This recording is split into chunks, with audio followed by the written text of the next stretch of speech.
Sabatha mayibenhle kwabangcwele. Thaba kaSambutho obingelelayo. Uhlelo sikhumbule kuphakameni. Kuseni kuyisabatha namhlanje kuwo umhla ka4 kuMarch 2023. Sisenyangeni la sisenyangeni eyokukhumbula ubuNazaretha ukufika kobuNazaretha. Namhlanje ke sizocela kakhulu ekutheni buyini ubuNazaretha buyini lobu ubuNazaretha obafika noShembe ubuNazaretha busukapi buze buzofika lapha namhlanje ke kuyisabatha mhla ka4 nanda 88.4 FM sikhumbule kuphakameni ngihamba ngedwa ke namhlanje umfundisi akekho usathathwa indlela njengoba sazi ukuthi ohlelweni sisebenza nomfundisi umfundisi umuntu ohamba yonke indawo uthi la abe la uthi la abe la uba yonke indawo so akakwazi ukuhleze khona ngaso sonke isikhathi esihlelweni kodwa ke siyathemba ukuthi uNkulunkulu wasekuphakameni uzoba nathi sizokwazi ukuthi siliqhube uhlelo lizolifika emaphethelweni njengendwayelo njengoba sesishilo ukuthi namhlanje sibheka kakhulu ubuNazaretha sibheka kakhulu imfundiso zenkosi enkulu yasekuphakameni uthi uShembe ufundiseni yini lo buNazaretha ngoba ubuNazaretha budala sike sizwe kabanye ke bethi nisonta kaShembe ni ibandla lakwaShembe yebo silandela uShembe kodwa uShembe wafika nobuNazaretha ubuNazaretha ke buyindlela yokuphila eyimele buyindlela kaNkuluNkulu buyindlela yobungcwele absiyo into yomndeni wakaShembe njengoba kuthiwa nje nisonta kaShembe ikibe inkinga leyo ndaba ngoba noma sengenza into embi mina noma sengiphuma endleleni ngenza into embi kuthiwa ayi abantu bakwaShembe lo umuntu wakwaShembe bese kube ngazi ukuthi cha lento yenziwe abantu bakwaShembe noma ingenza kwaShembe noma ubani namaphepha nakho ukubhalabhala uma kuboshwe umuntu usengena enkantolo mhlawumbe ufaka ifoto lobuNazaretha ngoba abantu babuye bawasebenzise nabo mase bese inkingeni yazi ukuthi ifoto afaka enkantolo siyobona kubhaliwe esikhulu isihloko emabhodini la udlula nangamatekisi nangamabhasi nangezimoto owakaShembe icaleni lokudlwengula lo muntu akuyena nowakaShembe isibongo sakhe umkhizi uSambutho umhlongo ubani kodwa kuthiwa owakaShembe awukazi ungabona umuntu enza icala kuthiwa owakaNgcobo ecaleni lokuthi owakaSambutho ecaleni lokuthi cha kodwa manje ukubodla into nokujivaza ke kodwa ke sinazo izikhulu nezazi imithetho zebandla mhlambe ngelinye ilanga zoyisukumela le ndaba ukuthi cha akekuyeka ukubhala ukuthi emaphepheni kuthiwa wakaShembe ukuthi mhlambe lento yoqala ngakho ukuthi kuyeka ukuthi makubhalwa ngebandla kuthiwa owebandla lakwaShembe ngoba yonke into igcina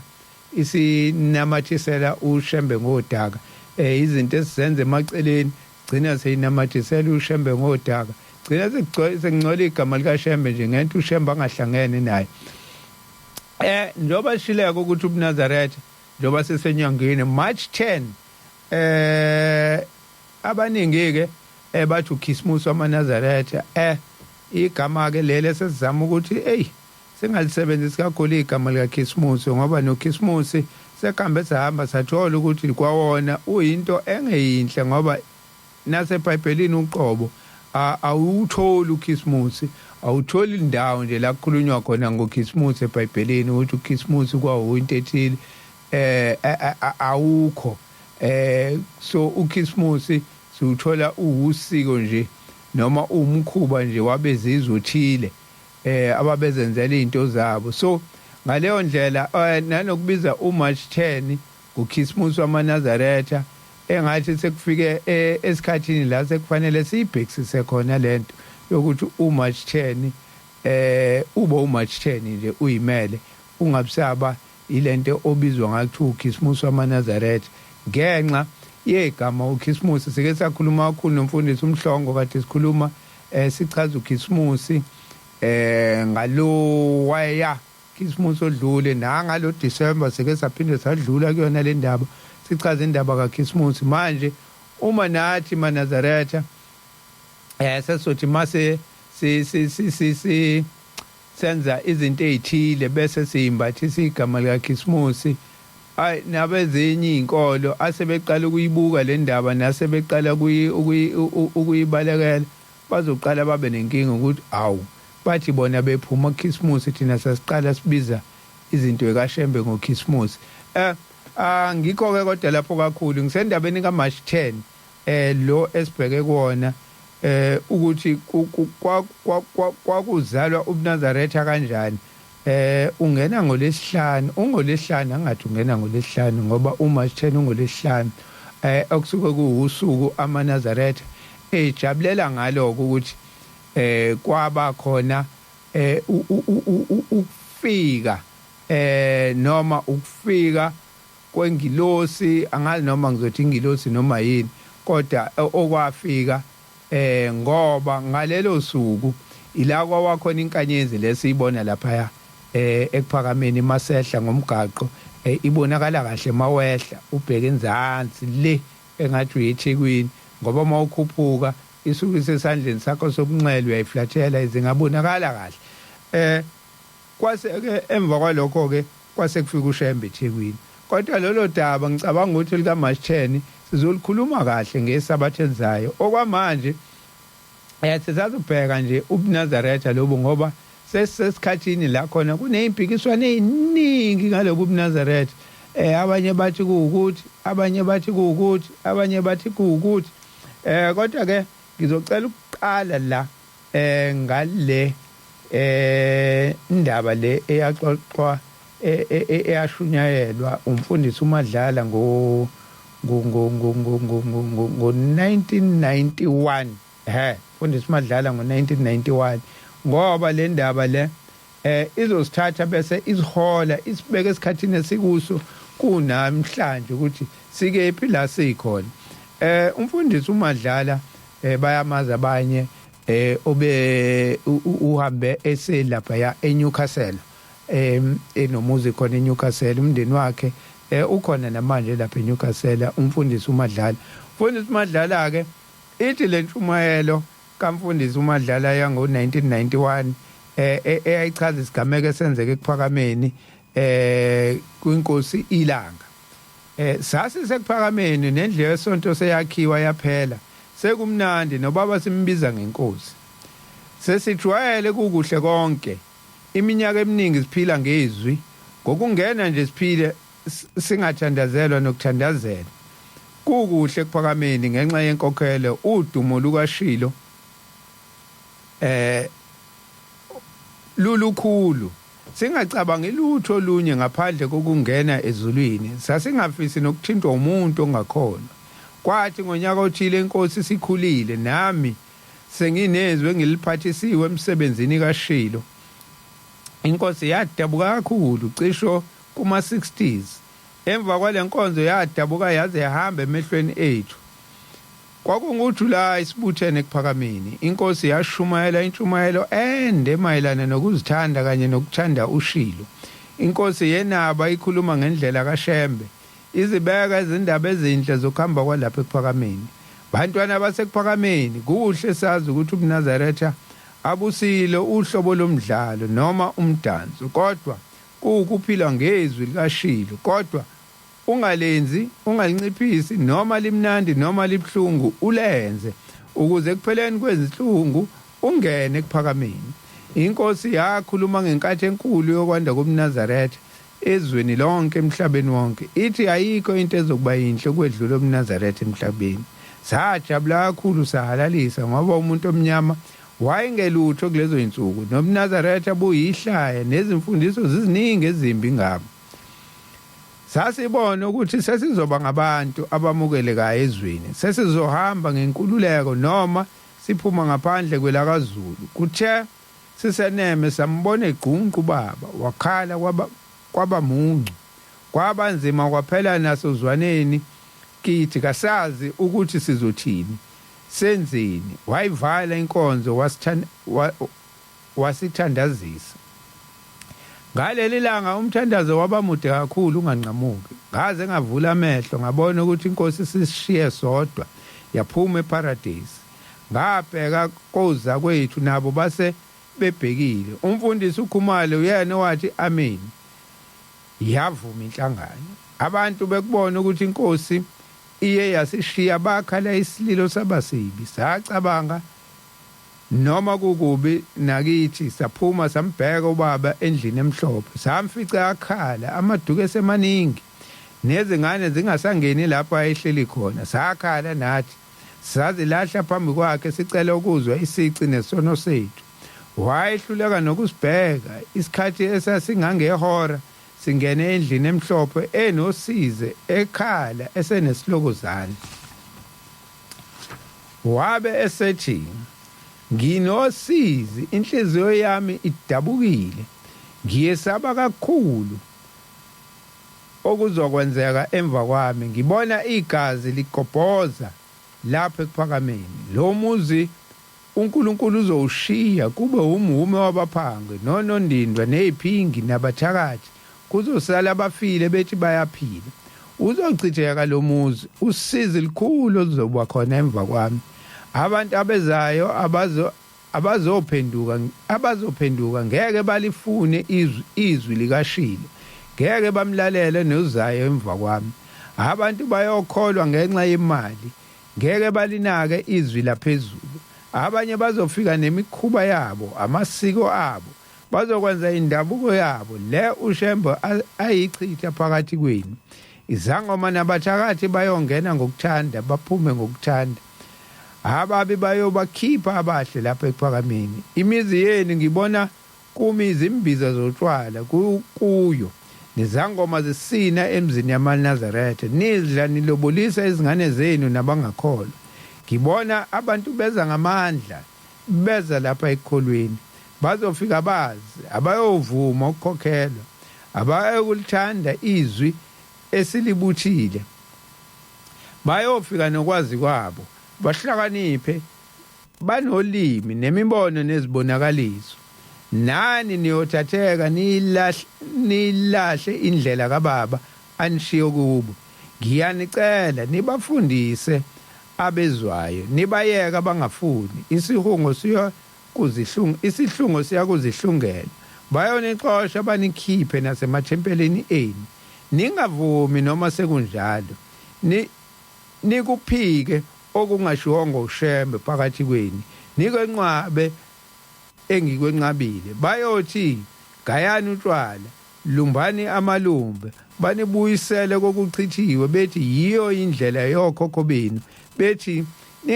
ningayilahli mina munye umthetho enginishiya nawo nengane nikawona yilo baba anifundisa wona yabe isiyakhala inkosi yadabuka yahlanganisa izandla kuye njengomuntu obalayo yasiyala yathi asime emasangweni sisho kwashiwo noma kungena izinhlangano sifundisane ngendlela yogagani ngidumela kakhulu sise Emelo ngikhuza ebengikukhuza kwasuka indoda endala yathi siyekeni ngesidala nani bantwana benkosi ningafani nale ndoda ningenzi njengalabo okwathiwa bayeza ubuNazaretha abayobenza bungabi namehluko nezinto ezikhona kuyofana kubo ngicela ukuma lapha ngale ndaba le ndaba eyayikhulunywa umfundisi uMadlala indaba enkulu kakhulu ngoba inkosi ilanga yayikhuluma ngokuzokwenzeka phakathi kwebandla lobuNazaretha igama elithi ekuphakameni igama elisho ubuNazaretha njengoba sike sithi ngiyikhetha inkosi yasekuphakameni sokuthi ngiyikhetha inkosi yobuNazaretha so igama leli njengoba sike sizwe omunye umuntu athi ngikhonze kuphakameni akasho ukuphakama mayisho ukuphakama usho umuzi wasekuphakameni usuke esho ubuNazaretha mayithi umuntu ukhonza ekuphakameni usuke ethi ngiyiNazaretha now abanye abantu ke le ndaba le eyayikhulunywa inkosi ilanga la umuntu kwayilalele kube ngathi yayibhekiswe kubantu abahlala phakathi komuzi wasekuphakameni kanti yayibhekise kuwonke amaNazaretha uma isho le ndaba yakhe kunamazwi amakhulu lapha akhulunywa inkosi ethi abantu abayezayo emva kwami abantu bayokholwa ngenxa yemali. Ithi inkosi lapha siyongena ekuphakameni, siyongena eBunazaretheni, hayi ngoba sisuke siyofuna ukulungisa indlela yethu noma ukuzilungisa thina indlela yethu la emhlabeni, silungisele nomphefumulo indawo, ngoba uma sisuke sithi sayikhetha inkosi ekuphakameni, sisuke siyofuna ukulungisa inyama nomphefumulo. Unyama sithi sila emhlabeni singabe sisenza izinto zomhlaba. Ziningi izinto zomhlaba esithi masiyibuka sibone ngathi zinhle, kanti kugcineni indlela yazo iwukufa, indlela yazo ayise kuphileni. Ithi-ke inkosi baningi abawongena ngemali, baningi ngempela abantu sike sibone noma sekuyimhlangano uthola ukuthi kunabantu abafikayo bafika nje ngokuzodayisa, kodwa nabo bathola begqoka ingubo emhlophe ngoba kusuke kufanele phela badayisela amaNazaretha ayakubhekisisa uma ungayifakile ingubo emhlophe, kodwa uma ufaka ingubo emhlophe kwekuthatheke nje ukuthi hayi nawe uyinazaretha, akube kusabheka ukuthi uvelaphi, kwayisima kanjani, cha. So ithi inkosi-ke baningi, so kukhona abafaka ubuNazaretha njenge-uniform, ukuthi njengoba ngifaka ubuNazaretha yi-uniform yokuyohweba le, ngizokwazi ukuthi ngiyohweba ngayo. Qhubeka inkosi ithi ngeke balinaki izwi lophezu konke, abanye bayofika nemikhuba yabo. Ziningi namhlanje izinto ezenziwayo, sibona imidanso, sibona kusuke kuthiwa kuyashunwa, kushunwa into ikashembe, into ikashembe ziyathuthukiswa, njengoba sezizokuthiwa kuyathuthuka ubuNazaretha, kuthiwa ziyathuthukiswa, kodwa manje ithuthukiswa ngezinto ushembe angazange ayifundise, ezinye zazo angazange ayivume, ezinye zazo asikhipha kuzona, wasifica sivele sizenze wathi asiyeke, kodwa namhlanje siyazenza. Iqhubeka inkosi ithi bayofika nemikhuba yabo, amasiko abo, bazokwenza indabuko yabo le ushembe ayichitha phakathi kwenu. Ushembe ziningi izinto ayichitha phakathi kwethu, ziningi izinto ushembe athi asiphume kuzo, ziningi izinto athi ushembe thina singayihlanganisi nazo, kodwa namhlanje sithola sihlanganisa nazo. Njengawo uKhisimusi lo kade ngisikhuluma ngawo, ngithi leli gama lokuthi uMarch 10 kusuke kuuKhisimusi wamaNazaretha. uKhisimusi ushembakaze athi aswenze, ngisho sibheka imibhalo, ngisho sibheka imlando, asikhumbuli ibandla lamaNazaretha ekuthiwa belihlangene lenza uKhisimusi. Cha, akukho lokho. Unesizathu-ke lesi esike sasichaza kakhulu, sathi wasichaza ushembe isizathu sokuthi kungani amaNazaretha angawenzi uKhisimusi. Engicabanga ukuthi-ke ngeke ngisabuyela kakhulu kuleso sizathu ngenxa yesikhathi, ngoba sesiyikhulume kakhulu indaba kaKhisimusi, kodwa yena wayichaza indaba wathi cha, thina amaNazaretha singawenzi uKhisimusi ngoba usuku olubi, usuku olubuhlungu, usuku okwakubulawa ngalo izingane. Sayichaza-ke kakhulu leyo ndaba, saze sangena ngisho endabeni kaMoloki. So ngaleyo ndlela angiboni ukuthi sengingalunga ukuthi ngiphinde ngiyiqale phansi leyo ndaba, kodwa ngichaza le yokuthi ithi inkosi ilanga siyofika nezinto zethu ngenye indlela. Mangaka ukuthi besenze uKhisimusi, sithi mase sifika nala sibone ngathi kuyashoda, ayi asifakeni uKhisimusi. Nakho ngathi kuyashoda ukuthi asifakeni ukuthi iyaqhubeka inkosi lapho, ithi bayongena ngokuthanda, baphume ngokuthanda. Izangoma nabathakathi bayongena ngokuthanda, baphume ngokuthanda. Ababe bayokhipha abahle lapha ekuphakameni. Imizi yenu ngibona kumi izimbiza zotshwala kuyo, nezangoma zisina emzini yamaNazaretha. Nidla nilobolisa izingane zenu abangakholwa. Namhlanje siyakubona lokho, ngeke sikuphike ukuthi izangoma zingene theshi phakathi kwethu, kodwa lento yayikhulumile inkosi. Abathakathi ke akulula ukubona umthakathi ngoba umthakatha kathakathi ngumuthi kuphela, sithakatha ngeinhliziyo, sithakatha ngemithi, sithakatha ngayo yonke indlela. So ukuthi abathakathi ke bakhona, ngeke futhi nakhona sikuphike ukuthi abathakathi sebaba khona bakhona phakathi kubuNazaretha. Into engeke sakwazi ukuyiphika leyo ngoba ziningi indlela zokuthakatha. Bayongena ngokuthanda, baphume ngokuthanda, babe bokhipha abahle. Imizi yona ngibona izimbiza zotshwala. Ngeke futhi nalokho sikuphike ngoba namhlanje kube ne debate nje enkulu kubuza ukuthi utshwala buyagayo noma bugayo uma uyiNazaretha. Ngicabanga ukuthi inkosi ilanga yayicacisa lento, uShembe fika wayicacisa lento ukuthi iNazaretha libugayo utshwala. Inkosi ilanga yayicacisa kakhulu, sike siyithole naseyintshumayelo, encwadini yeyintshumayelo zenkosi ilanga. Ngihlale ngisho ngithi khona leyo ncwadi ubhalile ubaba uAdvocate uMnyandu, khona incwadi ethi intshumayelo zenkosi ilanga. Uyakwazi ukuthi siyithole leyo ncwadi, uyayithola indaba la inkosi izikhuluma khona, ithi ngisho kungehla ingilosi eNazaretha iyehle lapha phambi kwenu, ithi ngiphuma ezulwini, siyibona ithi ngiphuma ezulwini kuyaphuza utshwala, uthi uNkulunkulu anginitshela ukuthi phuzani utshwala, uthi nina nize ningaphuza utshwala. Namhlanje kodwa sikwazi ukuphikisana ngaleyo nto ukuthi utshwala buyagaya noma bugaywa yini. Sithola ke imizi yamaNazaretha ke ngale ndlela yokuphikisana. Abanye bathi usiko, awukwazi ukuthi utshwala ungabenzi uma ungabuvalanga, akwazi ukuthi angazi ke sizofika kodwa kuleyo ndaba yokuvalwa kotshwala nani ukuthi lezi zinto lezi uma usuthenga ikhethe inkosi yasekuphakameni, wathi uShembe enza njani ukuze ukwazi ukuthi ube yiNazaretha ngokuphelele. Sike sayikhuluma lento nomfundisi uMhlongo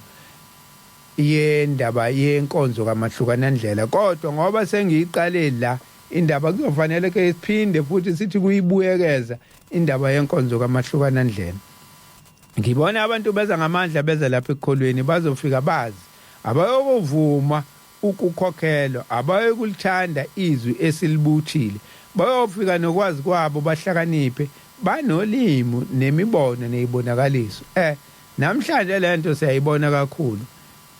Siyibona kakhulu athi umuntu ngithengilele ebusuku engiphupha inkosi. Ngane umuntu kuyiphupha 5 times a week, omunye 7 times a week, isonto lonke. Uvuka ekuseni uzoxoxela iphupho ukuthi uphupha uShembethi, ngakusasa uxoxela uphupha uShembethi, ngakusasa uxoxela iphupho. Hawu,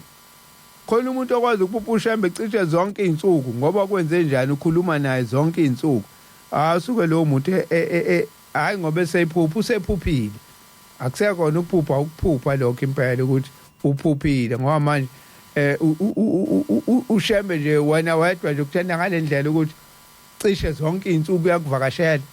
Kunemiyalezo azokutshela yona, ngiphupha inkosi ithi, ngiphupha inkosi ithi, ngiphupha inkosi ithi. Kanjani njalo nje ilokhu inkosi izotshela wena izinto.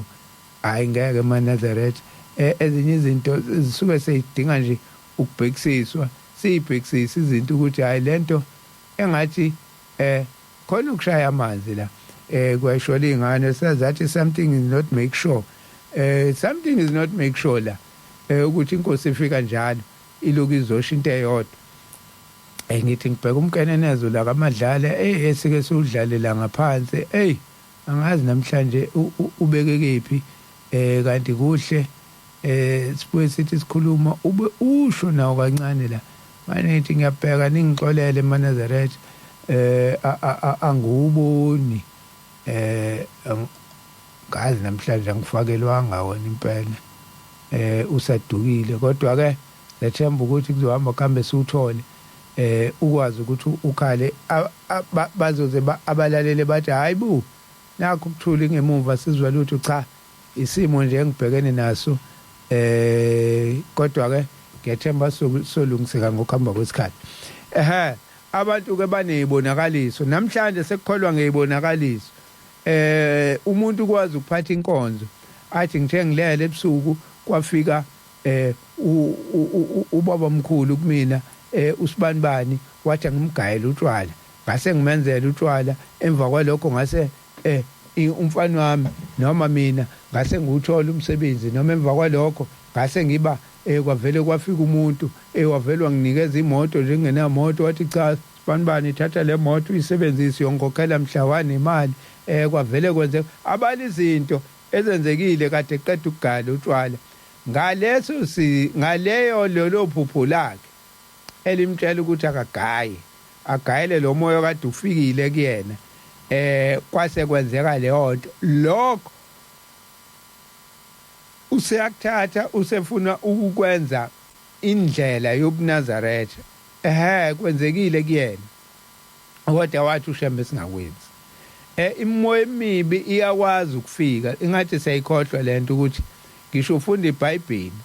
wathi uShembe inkosi uJesu sentabeni ilinda uNkulunkulu akufikanga uNkulunkulu kodwa kwafika uShembe kwafika uSathane mayifika kuyena wafike wamkhombisa ingcebo yonke yomhlaba wathi mangase ungiguqele nje ngakunika konke lokho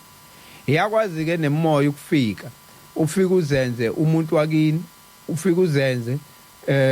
uShembe uzenza noma yini umoya inkosi yasekuphameni yazi yasho umubi uyafika kumina afika azoboleka umjiva ngimnike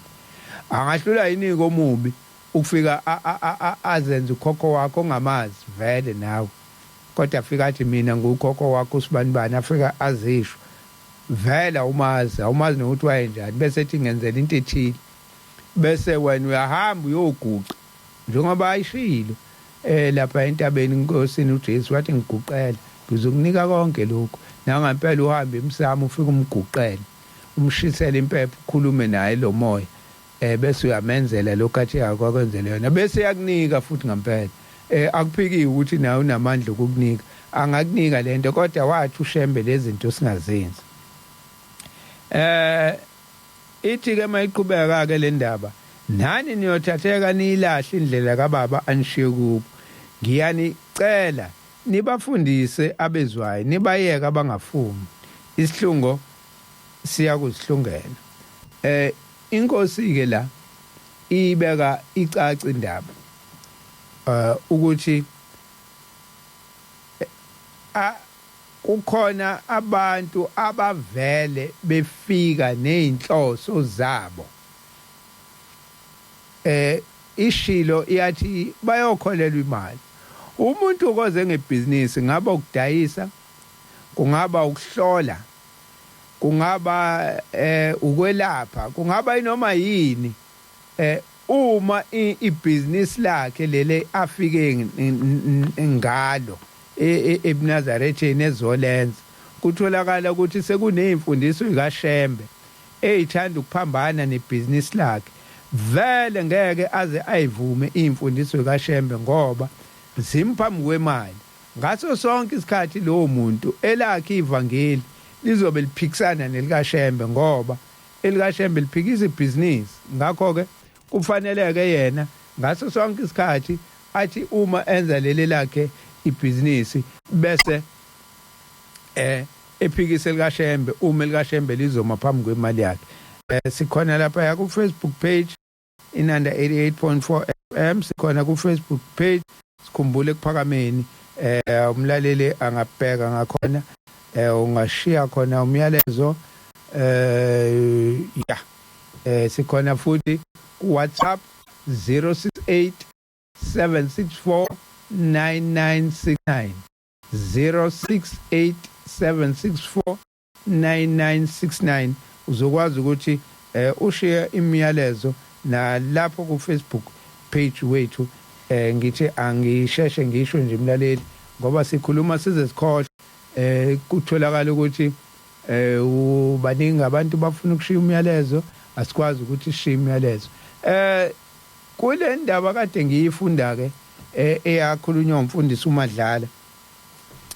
kunezindaba eziningi kodwa vele inkosi yasekuphakameni njengoba isho ithi seniyilahlile indlela uShembe anishiya kuyona indlela uShembe ayishiye kuyona yile ngizoyifunda njengamanje ukuthi uShembe wathini uma singena eBnazarethini ngizophinda futhi ngifunde enye indaba le ndaba le abanye bayibona na ku Facebook kamfundisi uDr LS Mvubu ikhona uyibhalile khona le ngiyifundayo nje ngayithola khona lapha ya kumfundisi uMvubu eyibhalile ikhuluma ngenkonzo kaMahlukanandlela inkonzo kaMahlukanandlela le iyona ndlela efike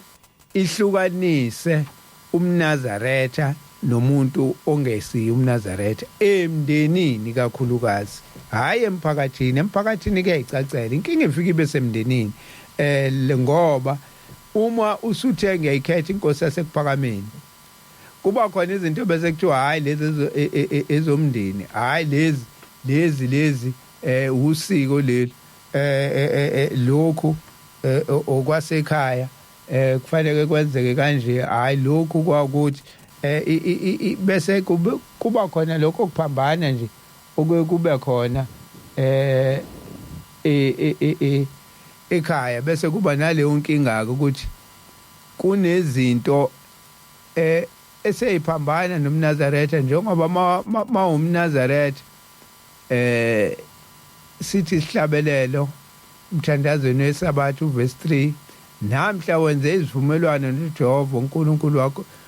ukuthi uyokuhlala endlini kaJehova kuze kube sekupheleni kweinsuku lesi sifungo lesi esithi namhla wenze izivumelwano noJehova sokuthi uyokuhlala endlini kaJehova kuze kube sekupheleni kweinsuku zakho isifungo somNazaretha isifungo sokuthatha isifungo sobuNazaretha ukuthi namhlanje ke mina ngithi sengiyakuhlala endlini kaJehova ukuhlala endlini kaJehova ukuhlala emthethweni kaJehova kuze kube sekupheleni kweinsuku now ifika ishayisaneke lento esuke seyifunda lapha esihlabelelweni uma singazange sidlule enkonzweni kaMahlukanandlela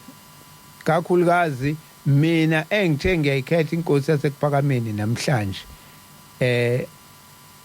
uma ngingakazange ngiyenze lenkonzo ngizoba nenkinga ekhambeni kwesikhathi ngoba kuzohamba khambe bese kuba khona izinto ezenziwayo emndenini bese kufanele nami kuthiwa hayi phela lokhu usiko lomndeni kodwa uma ngiyenzile lenkonzo ekuthiwa ikaMahlukanandlela kusheshe kuyicacela ukuthi cha lokhu okomndeni hayi angeni khona hayi lokhu komndeni ngiyangena khona ngichaza ukuthini mangithi khona into yomndeni engikwaziyo uma ngiyinazaretha ukungena kuyona nengingakwazi ukungena kuyona uma into yasemndenini ingaphikisani nomthetho kaJehova ngiyangena kuyona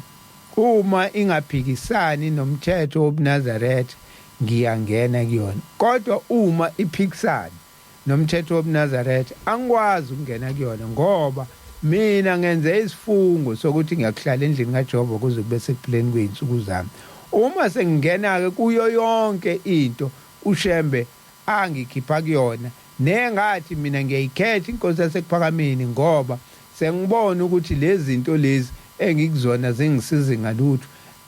sengangena manje ngibe yiNazaretha ngikhetha lempilo uma sengibuyela kuzona lezi zinto futhi sengiyaziphula ke lesifungo manje uShembe ayingikeze sona yithi ke lento le ndaba engithi ngayithola lapha kumfundisi uDr LS Mvubu ngelinye ilanga sihleze kuphakameni kwafika umfundisi uMagwaza wasenkandla ngaleso sikhathi wayefundisa enkandla kuze kube seshowe nomthunzini wonke weza nendodana yakhe phambi kaBaba ilanga liphuma sikothe nabalothali abahangula la mazwi akhulunywa indodana kaMfundisi uMagwaza nayo ehamba isingumfundisi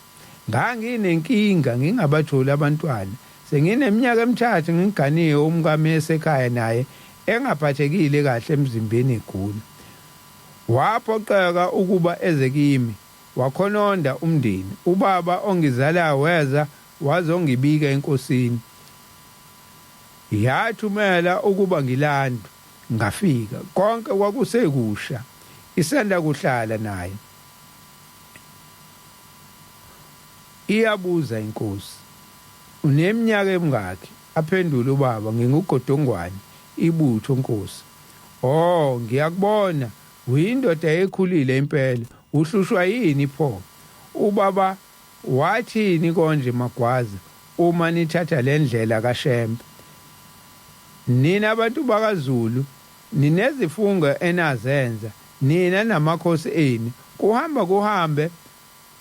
nivukelwe yizwe lapha ekukholweni ngoba ezinye zazo zinegazi elachithekayo. Wathini kini uShembe ngalokho kubuza inkosi lakhe? Baba, inceku yathi kithi, nxa sesiphendukile siyovalelisa kwabasibutha nabo abaphilayo nabafileyo. Lokho kuyosisiza ukuba singabanjwa imiboya eyisisekelo sempilo yokuqala ebesiyiphila singakabi ngamaNazaretha. Wathi yena uthanda ukuba umuntu abhajadiswe esazi ukuthi wenzani, wenzelani. Wathi inkosi uyazi ukuthi sibizwa ngokungafani, omunye uthuka esephakathi kodwa kumele avalelise noma ubani ezenzweni zokuqala zasemabuthweni nasemabandleni nasematshwaleni nasengomeni njalo njalo. Ihoka likaMahilela labuza lathi, wathi kuyokwenziwa kanjani lokho? Waphendula umfundisi uMagwaza wathi, uPhombela waqala emachunini wathi, umuntu nomuntu akenze inkonzo kamahlukanandlela. Ethi yenzani? Ethi yenzani idili elikhulu umeme bonke obuphila nabo ungakakholwa lapha ekuphakameni. Le nkonzo iyomelwa umfundisi wezwe lakini, ubaphe enonile inkabi nokudla konke. Uyomisa inqaba noma impongo emsulwa ibe umnikelo wokuthula phakathi komuzi wakini namakholwa nabamenywa bakho. Uyothi kubo abezwayo, namhlanje ngiqome isoka elingenasici, ngizocacela kulo. Ngiyehlukana nani bangani, asixabene kodwa sengiganile, angase kubuthana nani kukho konke. Ngiyokunibingelela nginiphe enginakho, kodwa awusekho nowodwa umkhosi engiyakubamba nani owukuhlubuka noma ongathandwa ekuphakameni. Ibalulekile-ke le, yiyo le bengikhuluma ngayo ukuthi kunezinto esihlukanisa nazo uma sesikhona. Uyakubala konke mntanami ozwile ngakho ukuthi uThixo omkhulu wasekuphakameni akakufundi. Uyosukuma ume ngenyawo ngezwi elikhulu uthi, mkhandlu obuthene lapha, ngicela senze umkhathi kwabakholwayo nabangakholwa, kubo abangizwayo abahambisana nalokho okushiwoyo,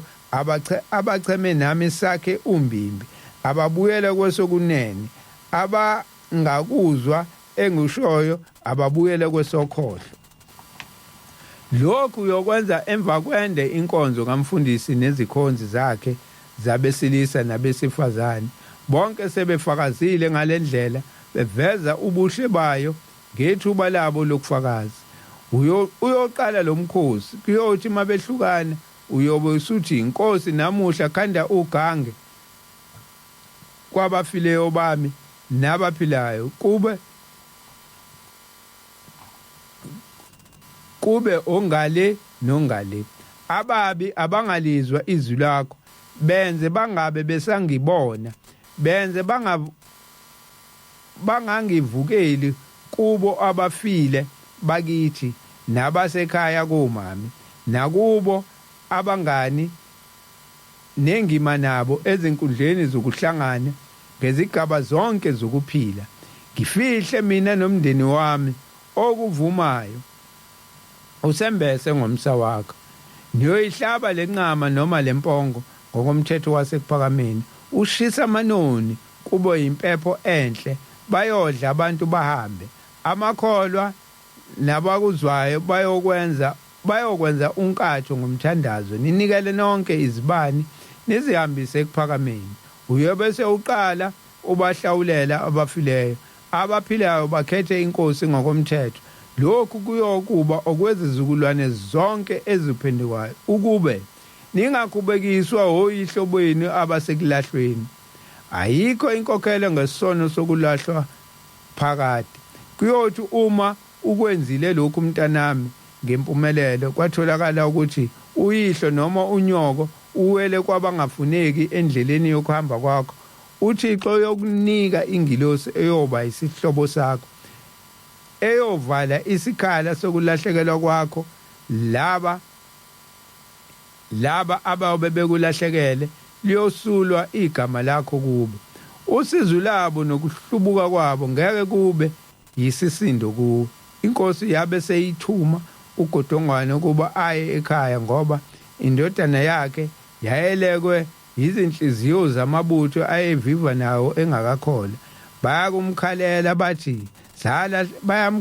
bathi salahlekelwa noma belwa behlule bayasibona isikhala sakhe ngakho ke wahamba umfundisi uMagazi wokwenza inkonzo kaMahlukanandlela kwalungo kwakuyinkinga kumfundisi osanda kuhamba wasemseni enkandla inkosi enkulu ilanga lamalanga yathi kubo mina labo yihlo eniziqhelanisa nabo ngiyobenza ababuyisi benu manihlubuka kuyothi maniphambuka ngibadedele banihluphe balwe nani nizifake emeveni nasemadolofweni nize niphenduke ngibabuyisele emuva nize nazi ukuthi inkosi emiye kuze kube phakade nayo ke inkonzo kaMahlukanandlela siqale lapha ya ngento eyakhulunywa inkosi ilanga ekade ishiwo umfundisi uMadlala masiqeda yona ngoba abantu ke bake bafuna isolution yento ukuthi siyayizwa into eyayikhulunywa inkosi kodwa ke ingani bayafika bangasekho bathi inkosi umqali wendlela umprofeti uIsaiah Shembe umqali waleli bandla sengimbiza ngegama ngenzela ukuthi nomuntu ongelona iNazaretha ezwe kahle ukuthi sikhuluma ngabani uyibekile indlela yokuthi uma usungena eMnazarethini ukuze bangakuhluphi labantu othi wena bayakuhlupha abantu abangasekho wenze njani wenza lenkonzo namhlanje ke phakathi kwebandla lamaNazaretha sekukhona uhlobo lwabantu lele kuthiwa lingenisa abadala lugeza abadala bese liyabangenisa sengayifunda zonke incwadi ngabheka incwadi yomngcwabo catechism naze ezinye lana incwadi lezi incwadi ezintsha ke enendaba ezinkulu kakhulu lezi ezidayiso advocate Mnyane engihlale ngisho ngithi kungakuhle ukuthi siyithenge sizongena nje ku volume 2 walencwadi masibuya ngale kwehora lesihlanu ngoba inendaba eziningi kaShembe uma ungenazo lezi incwadi uzoyazi ngani indaba kaShembe uzoyizwa ngalabantu laba inkosi la ngade yayikhuluma ngabo ethi babona imbono umuntu uyalala avuke bese yakutshela ukuthi yena uphupha ukuthi bese ethi yenza leyo nto oyiphuphile uzophupha kanye naye ifika ibe inkinga lapho leyo nto ithi ke le ndaba niyohlaba lenqama noma lempongo ngokomthetho wasekuphakameni ushise amanoni kube impepho enhle bayodla abantu bahambe amakholwa nabakuzayo bayokwenza unkatho ngomthandazo ninikele nonke izibani nihambise ekuphakameni uyobe sewuqala ubahlawulele abafileyo abaphilayo bakhetha inkosi ngokumthetho lokhu kuyoba kwezizukulwane zonke eziphendukwazi ukuba ningaqhubekiswe oyihlo benu abasekulahlweni nayi indaba engicela ukuyiphinda ithi uma usuwenze lenkonzo yobusukhipha umnikelo wokuhlawulela abafileyo abangasekho akukho la ukuthi khona uyobe uthi uma usuqedela bese ungenisa abangasekho cha ithi yobahlawulela yokhipha umnikelo naku catechism lapha yaku 8 sigaba 8 uyayithola indaba ichaza kahle le ndaba yokunikelela abantu abangasekho iqhubeke lapha ngasegcineni ukuba ningakhubekiswa oyihlo benu abasekulahlweni uthi uShembe bakhona abantu abasekulahlweni labo bantu Inanda 88.4 FM. Mina ngingumthwana sikhumule kuphakameni Inanda 88.4 FM uhlelo ulilalele njengalesikhathi imzuzu ke manje imthathu imine lishayile ihora lesine ekseni kuyisabatha mhla ka4 March 2023 sisenyangeni kaMarch ngixolise lapha abalaleli kuvele kwathi nje gaga yangena lento yakhona ngisathi ngiyasibuka isikhathi nami uthi nayi isingirobha umzuzu kodwa ke akusenani nakho sesibuyile sivale lapha ya sisebhizi sithi sicacisa le ndaba yenkonzo kaMahlukana Ndlela sisesikhathini esinzima bantwana basekuphakameni sisesikhathini esinzima esashiwe inkosi ilanga yathi kuze isikhathi la kuyofika khona abantu abangayolifuna izwi lika Shembe bayongena nemithetho yabo bayongena nezimfundiso zabo uthi moto ayikhuluma indaba kaShembe bakuphikisa akuboke futhi bodwa ngingathi abantu abafika ngoba sengithola isimanga manje ukuthi abantu abafikayo bathi beqala babe befuna izincwadi ibona athi umuntu ethi mina ngiyafika kuleli bandla ayikho incwadi engayithola yabona ke lapho abantu ke laba abayithandayo indaba kaShembe bafuna ukuqale bayizwe nje ngoShembe yena ngqo ukuthi wathi yini uShembe kulula kakhulu ke lokho futhi kusiza kakhulu ukuthi usheshe uyizwe manje uma umuntu ofikayo eke waqala wafunda amazwi kaShembe waseya kumuntu othi uyinzalo wamfica enze kuphambene kufike kususwana lo kutshela ukuthi mina ngiyinzalo mina la ekhaya lo kutshela ukuthi nakho nje mina ngiphethe incwadi la umbhalo kaShembe la amazwi la wakhulunywa uShembe bese kuphikisana ke manje ukuthi omunye uyinzalo omunye ufunda amazwi kaShembe enjengoba enjalo sifundile ke le ndaba ya inkosi ilanga kati chaza ukuthi cha anobafundisa kodwa abangafuni nibashiye kanjalo ningabanaki ngoba ngempela umuntu ibelo kunakana nomuntu ongayifuni indlela kaShembe uzomosha esiningi isikhathi kanti kunabantu abayifunayo le ndaba kaShembe engabe ugxila kubona nginokuthi uliba lo muntu ovele ongayifuni noma ngakuthiwa uyinzalo uzelwe impela kodwa akayifuni ngikhumbula uthingo lenkosazana lajwayele ukuthi lithi khona abantu eloke baqala ukuhamba lendlela le besahamba u14 waqala ukuhamba lendlela uhamba u14 eswini kama wakho uhamba noma wakho uthi kodwa labo bantu abakaze bakhole kuze kube namhlanje inzima ke leyo ndaba manje inzima ke indawa yomuntu onjalo ukuthi ungathi ufuna ukuphikisana naye nayi imshini yami la yenza ezinye izinto sibone la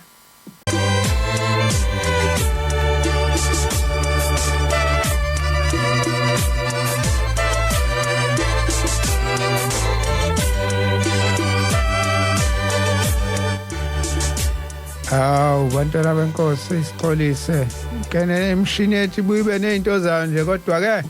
hayi nayi nomkenenezo lo wangemuva sesiwutholile usuyakwazi ke manje ukuthi ulokudlala sivale lapha yasiphazamiseka nje sivalwa sisakhuluma yona le ndaba kaMahlukana Ndlela inkosi eyayisinikile ukuthi kuyothi ke uma ke sesiqalile sesingena ke kule nkonzo ka kulobu Nazareth bese siyayenza ngike ngadlula futhi kule ndaba le ukuthi sekunalento le kuthiwa kungeniswa abadala kodwa uShembe ke wayisho wayibeka lento uthi mangiqhubeka nale ndaba kaMahlukanandlela ayikho inkokhelo ngesono sokulahlwa phakade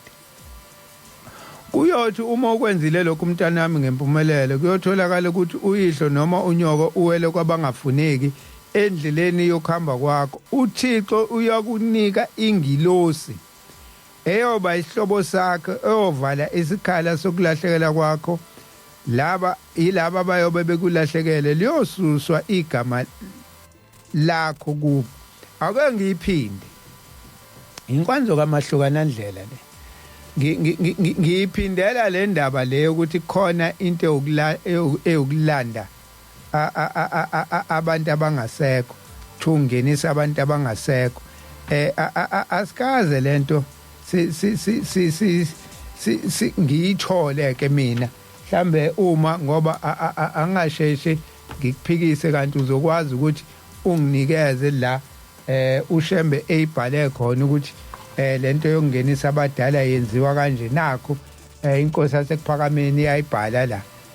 kungenzeka ukuba unginike kungenzeka ukuba imini ungazi kodwa ke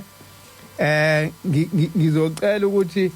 ungathi uma ungiphikisa bese ungiphikisa ngemizwa noma ungiphikise ngephupho noma ungiphikise ngento oyizwe ikhulunywa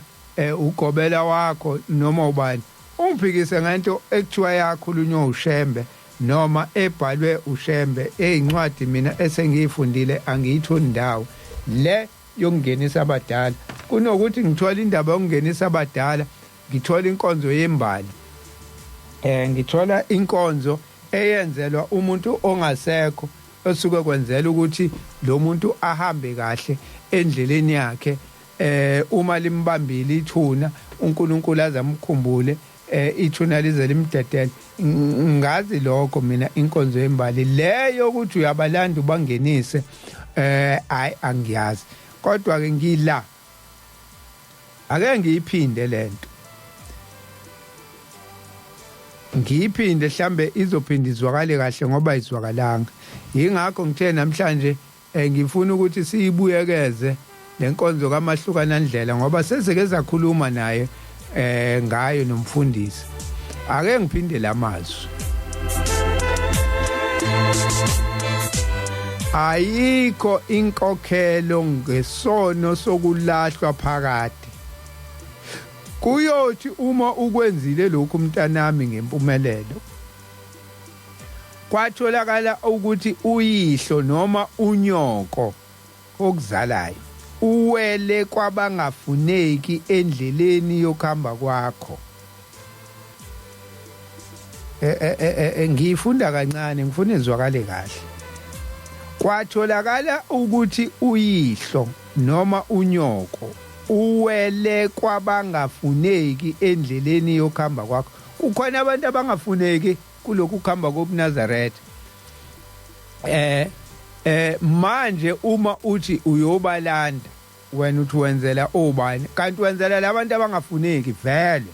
la eNazaretheni ulanda imoya engafuneki la eNazaretheni uthi uqeda ukwenza umsebenzi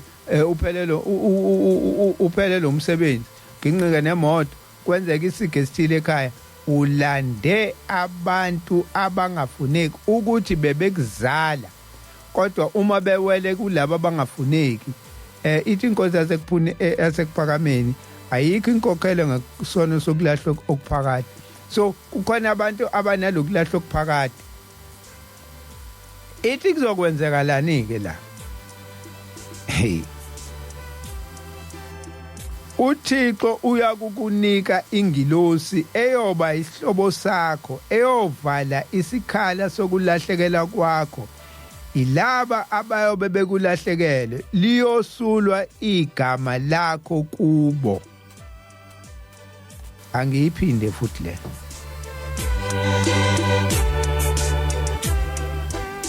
uThixo uyakukunika ingilosi eyoba isihlobo sakho eyovala isikhala sokulahlekela kwakho ilaba bayobe bekulahlekele liyosulwa igama lakho kubo laba bantu ke ekufika labantu abathi bayabangenisa babenzelana bese bekulandela abantu abazokubangela inkinga uthi usabathe uyabhaquza uthi usabhaquza awungakwenza ukuthi nje awungabangenisa nje awungabenzela ukuthi nje awungabakhela indlu nje kodwa ngaloko engihluphekile nje kanti kudalwa ukuthi wangenisa abantu noma walanda imimoya yabantu okuyibona baba isikhubekiso kulokhu kuhamba kwakho kwalobu buNazaretha ngakho ke ngaso sonke izindlela vele abamfuni ushembe wena uthi wenza ubhekale imoya leyo ilandile la ekhaya vele ayimfuni ushembe izohlala ikudonsela eceleni kubangela inkinga uthi kushembeke uma ke laba bantu sengibasusile mina laba bangafuneki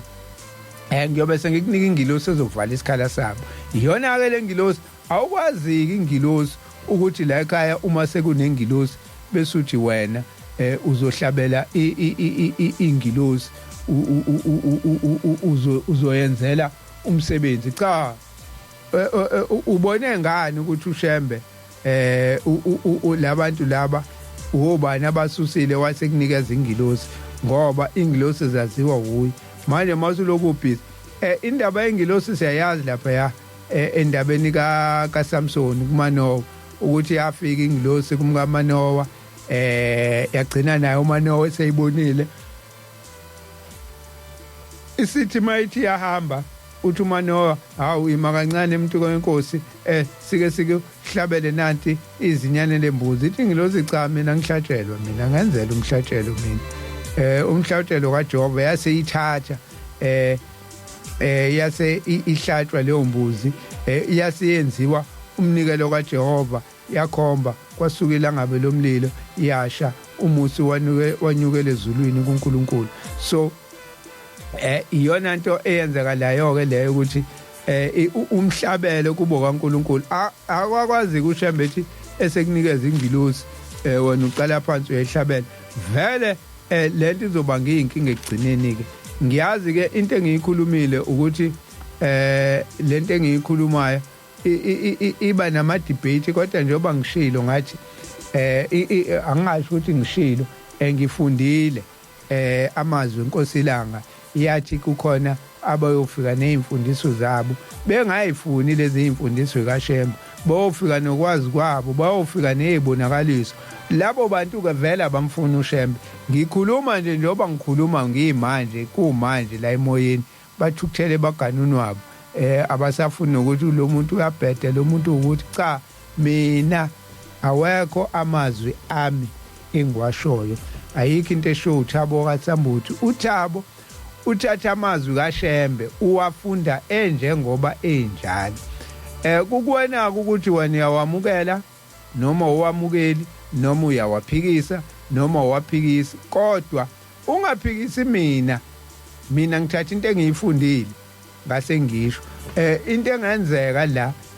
mhlawumbe ke kukhona la uthi cha la awuzwanga kahle Nkosana ufunde kodwa ke lento yayingachaza ukuthi mhlawumbe ichaza ukuthi mhlawumbe ungibekele ngendlela mhlawumbe uthi wawukhona noma ubaba uthi wayekhona ekuphakameni noma ugogo wayekhona noma umkhulu noma mina uqobo ngangikhona inkosi lento yayichaza kanje kuba lapho ke kodwa ngiyayizwa le ndaba ukuthi indala kakhulu umfundisi ekuphakameni kunencwadi kwakuthiwa incwadi yokuphila la inkosi eyathi khona akubhalwe amagama abantu abangasekho kuyona abantu bakini abangasekho kodwa futhi umuntu onegama elitshekile ompi yakhe omzombango obani lamagama nje angathi uthi ungamfaki kule ncwadi yokuphila umuntu onegama elinjalo ngoba alilunganga leli gama lakhe kwakukhethwa abantu ukuthi hayi sifaka ubani encwadini yokuphila kulabantu bakini ungathathi nje wonke umuntu uthi ngimfaka encwadini yokuphila so indaba yayo ke noma ke mina ke ngike ngayizwa nomfundisi ke wayesayikhuluma naye kodwa angithandi ukuyikhuluma ngoba ngangingekho kuphakameni ngcono abantu ababekhona bayichaza kangcono ngoba akukho la ngiyifunda khona into ewubufakazi womuntu othi cha mina ekuphakameni ngangikhona yayikhona into eyayiwukuthi bese ke bekwazi ke abayazi ukuthi bayichaze kangcono kodwa ngiya ekutheni ziningi izinto uShembe athi asingazenzi kunjengamagama njoba ngisho ngithi kukhona abantu abanamagama athi abangafaka encwadini ukuphila kunabantu abafika eMnazaretheni benamagama athi uShembe awu igama nje limbi kanje kusukela namhlanje ususibanibani omunye afike ingane inenkinga noma yena unenkinga athi uShembe kufanele ube nenkinga ileli igama lakho kusukela namhlanje leli gama lakho ngiyalivala useyena usibanibani ususibanibani bese kunikeza igama ngoba igama liyamlandela umuntu igama lihamba nomoya lihamba nemimoya yingakho kuthiwa igama umuzela ingane kuthiwa uyayiqamba uqamba abanye bathi uyethe igama abanye bathi uyiqambe igama uqamba kuchaza ukuthi uyayiqamba leyo nto noma uyayetha ukuthi uwetha phezulu kwaleli gama kwalengane umuthi ingane unomthandazo wetha ukuthi lengane ihlale iyingane yomthandazo ingane eyophila ngomthandazo noma ineyinkinga ngoba igama layo nomthandazo uma kuke kwathandazwa inkinga zazo ziyasombululeka ukugula kwayo kuyahamba into yayo nje ihamba nomthandazo kodwa uma uyethe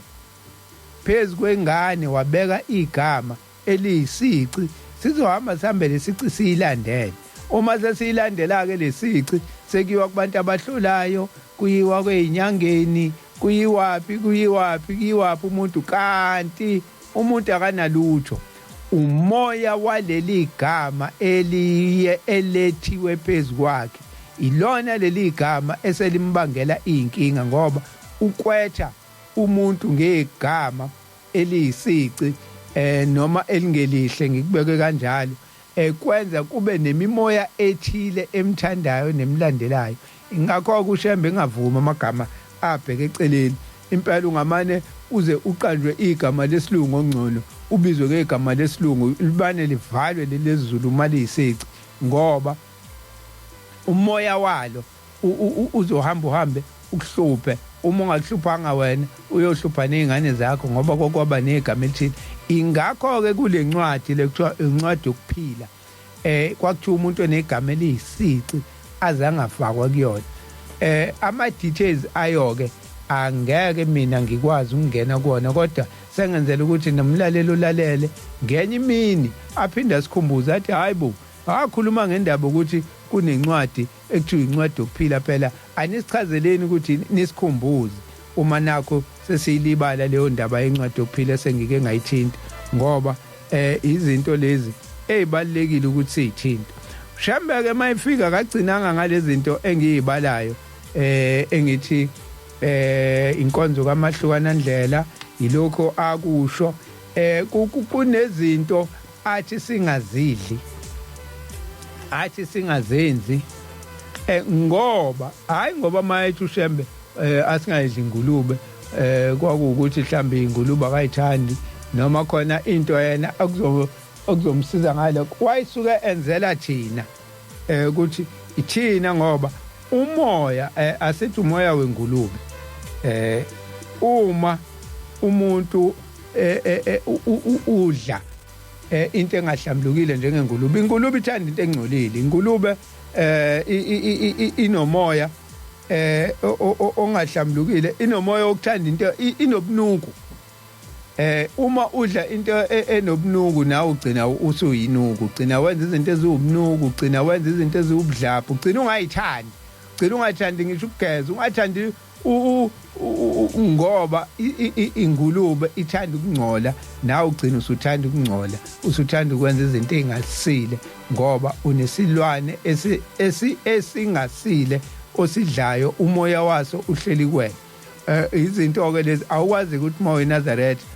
ugcine udlingulube ugcine usunomoya wengulube ngoba uzogcina sengenza ubunuku phakathi kwabantu bakaNkuluNkulu abantu abangcwele bese ngibangcolisa bese kubhalwa icala kumina bese lento le engenza eMnazaretheni ijike ifane nomdlalo ngoba imina engiyibangela inkinga ngalento so kunezinto enjalo namhlanje ke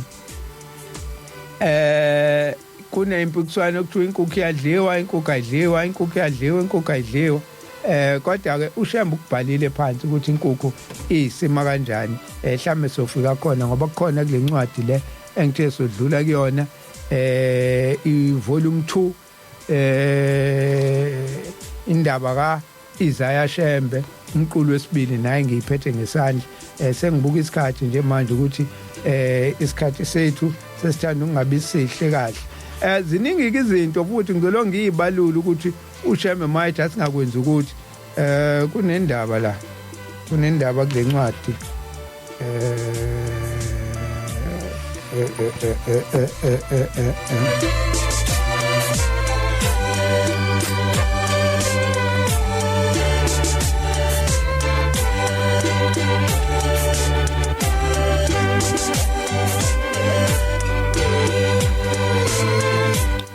dukalwe indaba ngiyiphethe nje encwadini nansi page 30 page 30 yes isahluko 27 umfanekiso wensizwa eyajova le ndlela le ndaba le exoxwa uKhaya S Ndelu ithi ke le ndaba ngizoyifunda nje ngoba emfishane ngomhla ka-13 November 1934 inkosi yaseKuphakameni yayiphethe inkonzo yesabatha sasisuka ekhaya nabafowethu kanye nabanye baseNazaretha wonke umuntu wayejabula ukubona inkosi sathi sifike ekuseni ngesabatha inkosi yaphuma endlini yahlala kuveranda wendlu yabiza amakhosazane bahlabelela isihlabelo esithi babusisiwe izono zabo ezithethelelwayo uShembe wayehlabelela kakhulu ebafundisa ukuthi lesi sihlabelelo sihlatshelelwa kanjani uma sekungena inkonzo yesabatha eThempelini wayegqoke umjivo obovu waqala ngokufunda umthandazo wesabatha waqala intshumayelo ngesihlabelelo esithi baba wethu sezulwini ngibheke ungithande ungazibheki engize nazo zingijabhisile wayeseqhubeka wathi nina amaNazaretha kuyinto enhle ukuthanda uNkulunkulu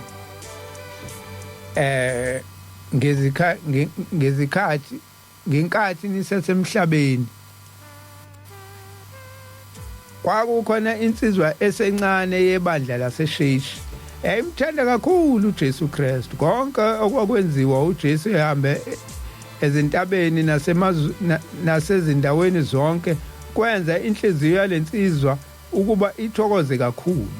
ngokuhamba kwesikhathi lwafika usuku olukhulu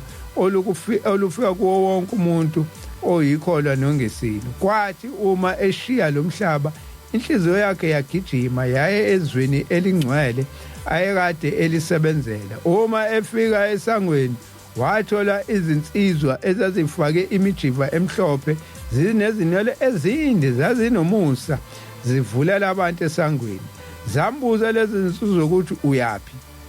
wathi uze kule ndawo engcwele base bethi awukwazi ukungena lapha yamangala lensizwa yabuza ukuthi kwenze njani ngingangeni ngoba uNkulunkulu ngimsebenzela baphakamisa ingalo yakhe bathi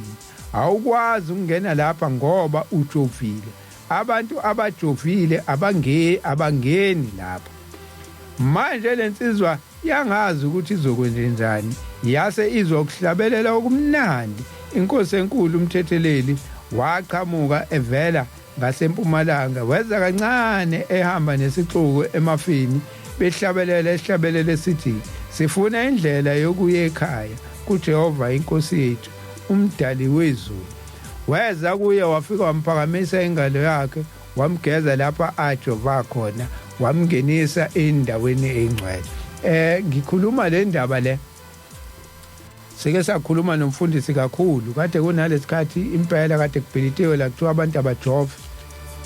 nathi sama la sathi uShembe wathi thina amaNazaretha singajovi kwaba khona ke ngabe kuhle kubona njoba kade isho inkosi ithi khona abafika nezimfundiso zabo kukhona abanjani kuse kuba khona nje nabantu abanye abake bafuna ukuba kuhle naseyitheni kodwa ke sami ekuthini uShembe wathini wathi singakwezi ukuthi nangempela ke sayabambelela lapho namhlanje sekufike lezi incwadi sasingakayifundi nalencwadi sithola indaba la kukhona enye indaba la futhi nakhona yomjovo soyifunda ngelinye ilanga isikhathi asavuma insizwe yayihlupha kakhulu uShembe iloko imfikela ithunywa abelungu ukuthi ayitshela uShembe ukuthi akajova amaNazaretha uShembe nqaba kwaba indaba enkulu nje leyo enqaba namaNazaretha uShembe ethi cha ngeke amaNazaretha azakwazi ukujova so lezi zinto lezi abanye abantu bake bangazi ukuthi uShembe mayikhuluma into usuke eyikhulumelani eyikhulunyiswa yini ukujova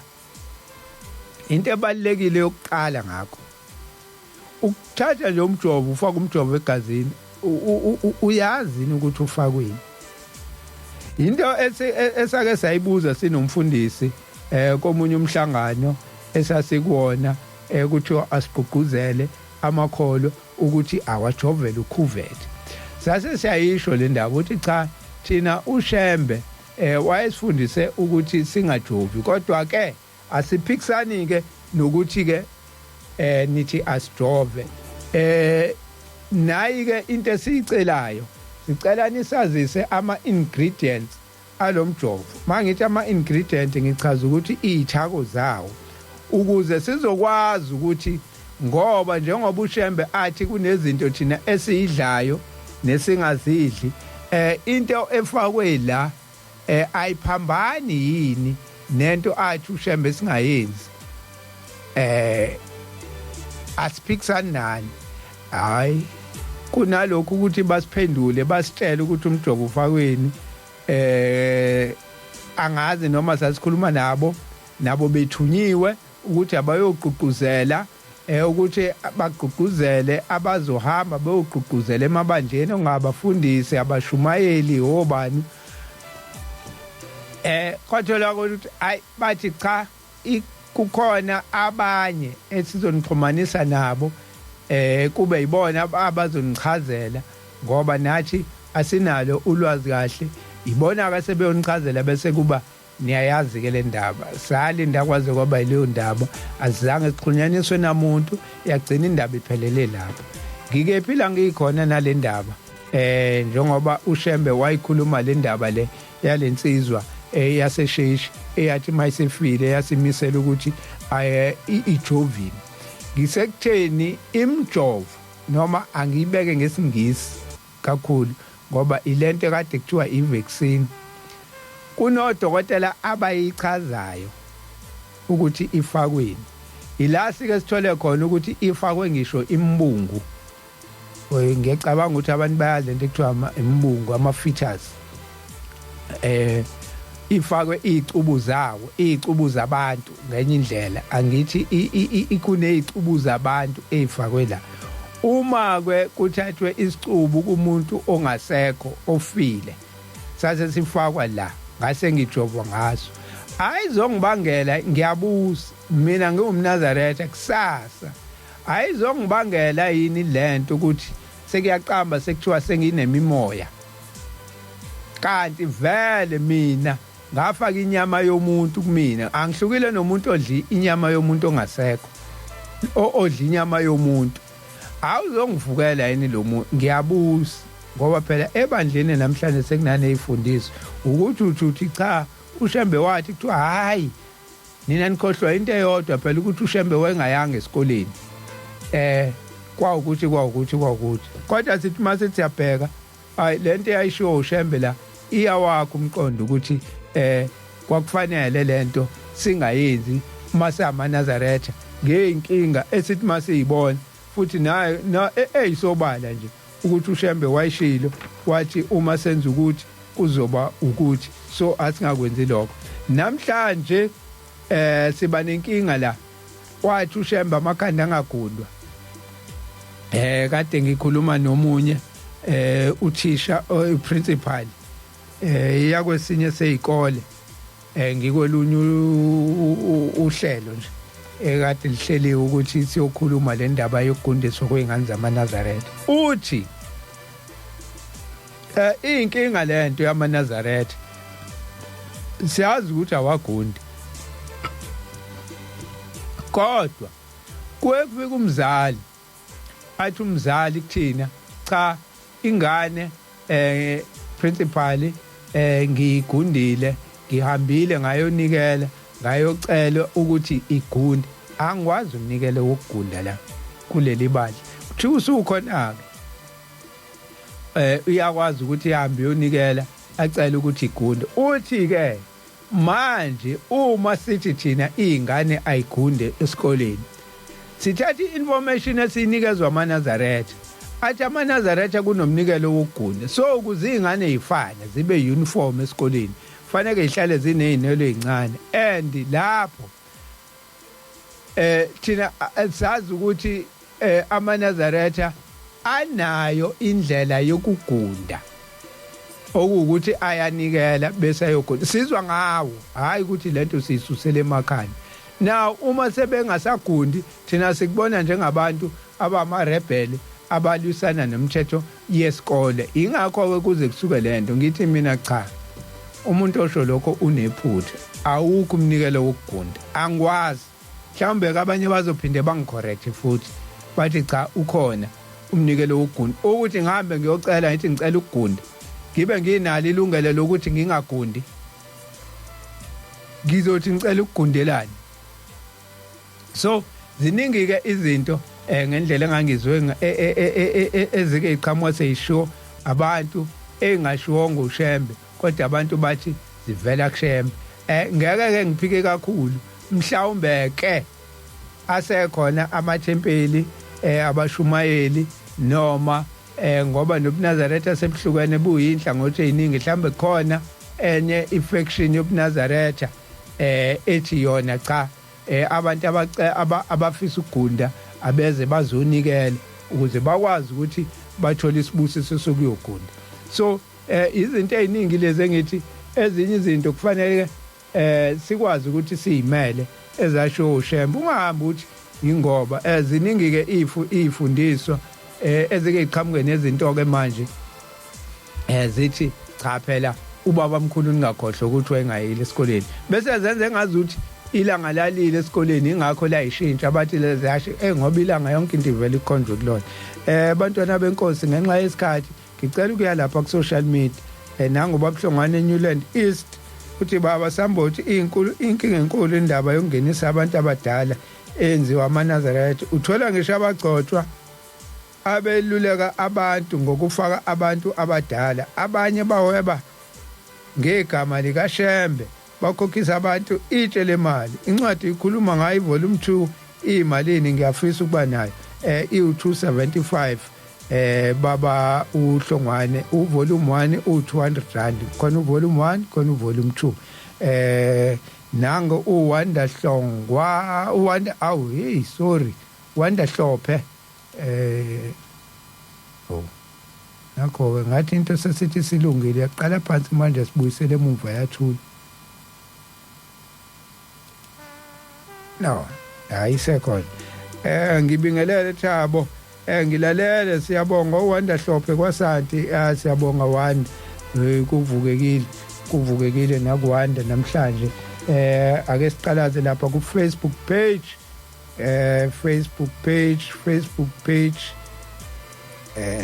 nakya sese ku Facebook ke manje sikhumbule kuphakameni Farana Mohammed uthi amen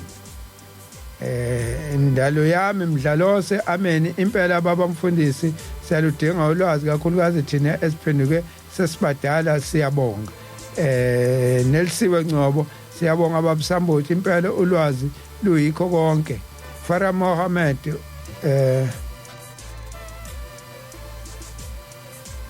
unyazi uhamba nothungo lonkosazane ngibonga umama wami yize engangikhulisanga wangitshela wathi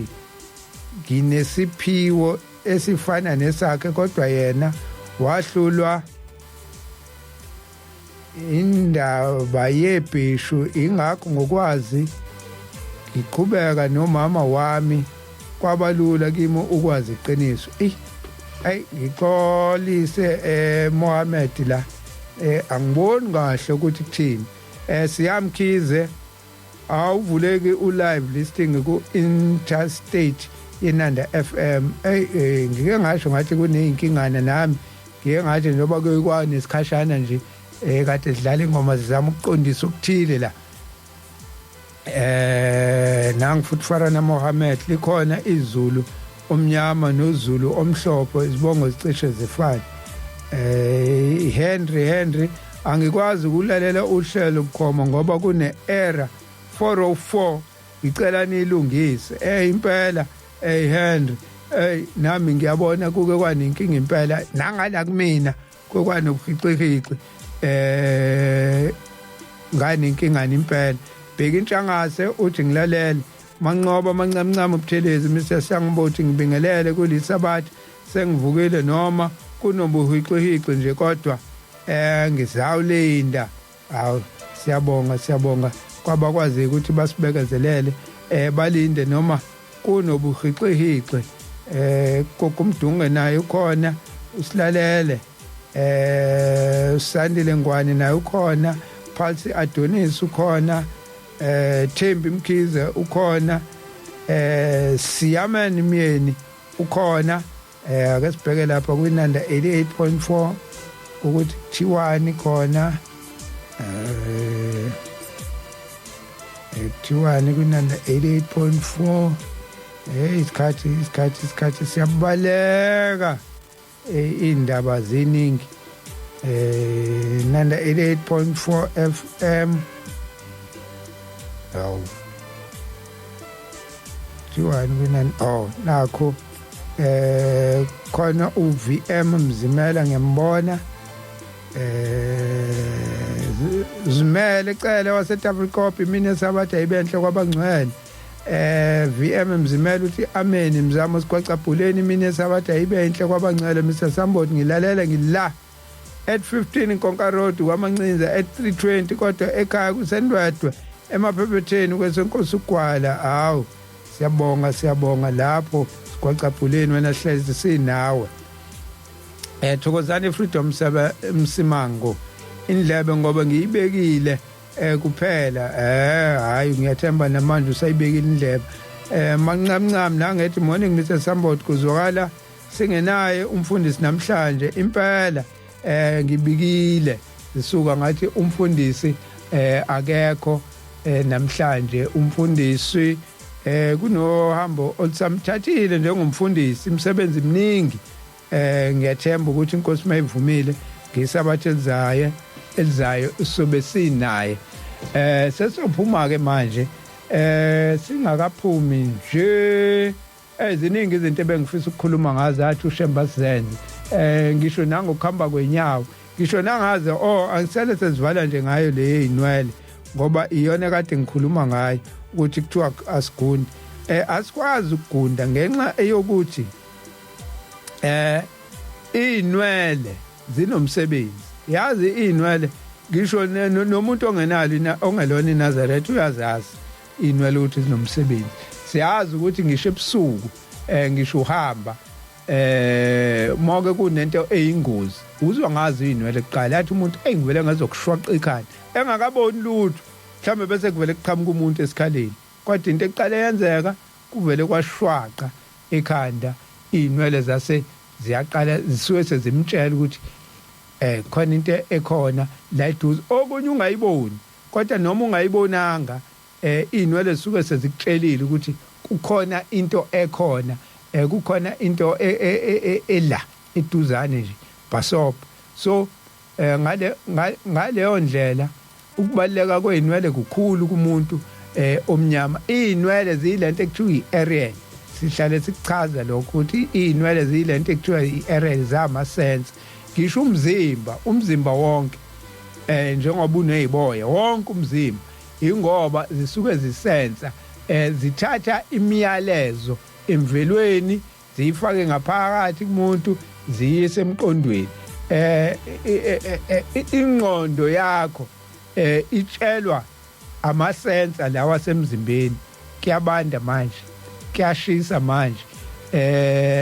kunomoya kunani isensa yonke into ebese igijima iyotshela ubuchopho lapho phakathi ingqondo iyotshela ingqondo lapho phakathi ngoba ingqondo ayiboni ayinawo amehlo kodwa itshelwa ama-sensors omzimba izicubu zomzimba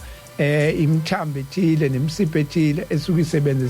isebenziselana nani nezinwele lezi-ke isikhanda nazo zibaluleke ngendlela eyisimanga ngoba izona ezikwaziyo ukuthi ngaphakathi zithumele izinto ezinjenge evuselela imelanini kubantu ziyidonsaphi ziyidonsa elangeni kodwa-ke mhlawumbe ngelinye ilanga siyochaza kabanzi isikhathi esisekho-ke manje sengicela ukuvalelisa yeyetuka ebusweni siyaphuma-ke namhlanje ngoba imbongi bese ngike ngayidlala siphuma ngalesi hlabelelo samaNazaretha ethi ngeduka ebusweni bakho Thabo kaSambothi lo uvalelisayo inkosi mayivuma ngesabatha ezayo futhi sobe sindawonye inamba yami 076